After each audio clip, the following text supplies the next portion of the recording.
Please be advised that everything in my video is purely for entertainment purposes. These are purely my thoughts and opinions and are subjective.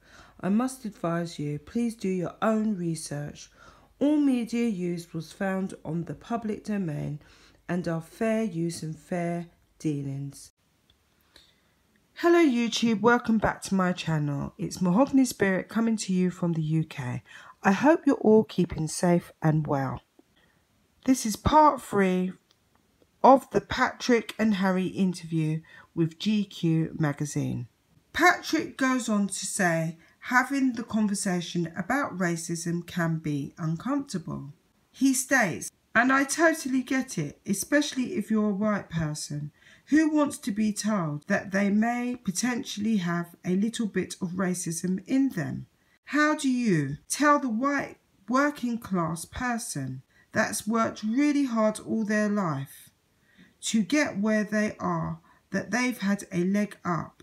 They're not going to have that, and this is where the problem lies.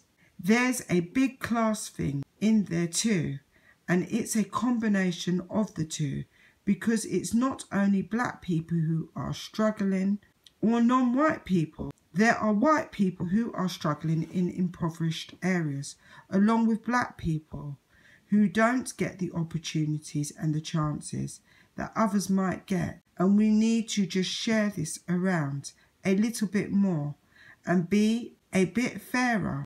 Give other people a chance in society. Harry tended to look rather uncomfortable with Patrick's statement there, and I guess he would. He's a living example of someone who has enjoyed privilege. You see, when talking with Patrick, you can't ignore the facts that Harry and Meghan have had privilege. Patrick speaks to a demographic of people who have not had privilege, whether they be black or white. There are many people in the UK who have not had that silver spoon put in their mouth. And Patrick really does represent those people, the working class people of Britain, people who are not represented in the media, people who don't automatically get those chances, whether they are black or white. That is basically what Patrick speaks about. You see, Harry and Meghan's argument becomes diluted and flawed when you make that comparison to Patrick and his story and where he's coming from. This is a black man that worked in the city. This is a man that has 4 children, has a mortgage to pay, has had to change his profession in order to put food on the table for his family, has 4 children that he has raised, and he's not just black. He's a very dark shade of black. So he even addresses that issue when talking to Harry. I don't think Harry understands anything about racism, and I think that he basically did join in to do this GQ interview with Patrick in order to launch his own Archwell Foundation. I feel Harry needs to wind his neck in, because he is exactly the type of person Patrick unconsciously is talking about when it comes to racism, when it comes to privilege, when it comes to opportunity, and when it comes to basically being able to get your foot in the door.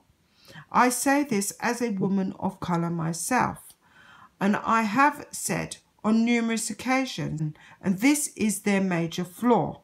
Harry does share the GQ cover with Patrick, which I feel he shouldn't.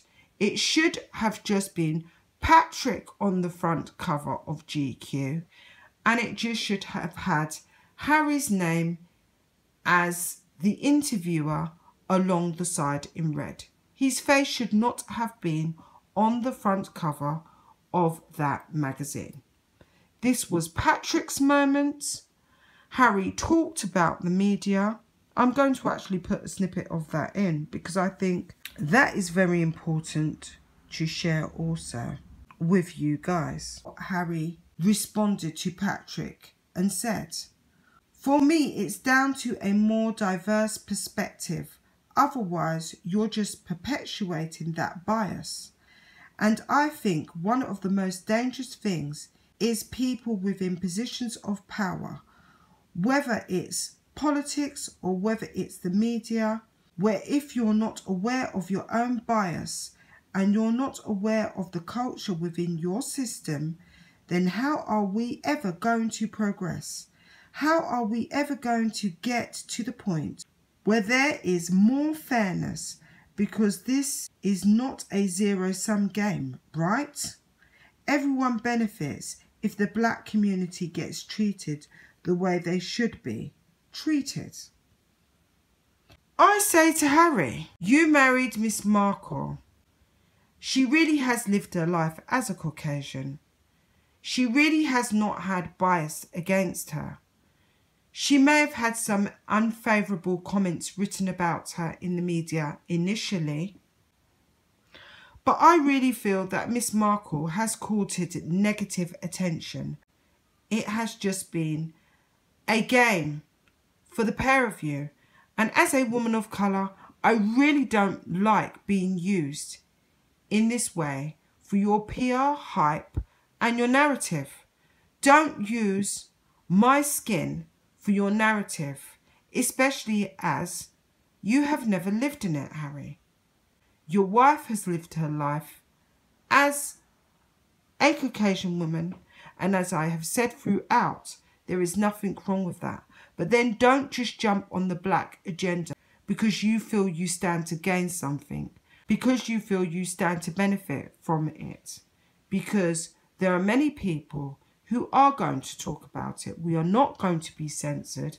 We're not going to stop talking about your privilege and the way in which you are using your power to benefit from that narrative.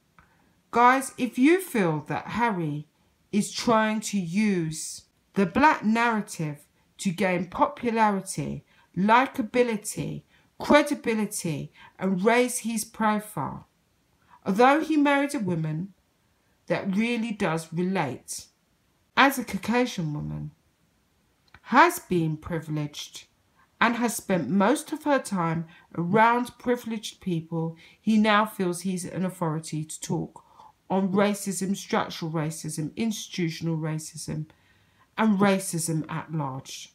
To a man who felt honoured to be talking to him, of course he would, but is somewhat being exploited. Guys, tell me what you think. Please like, comment and subscribe. Until the next time, bye for now.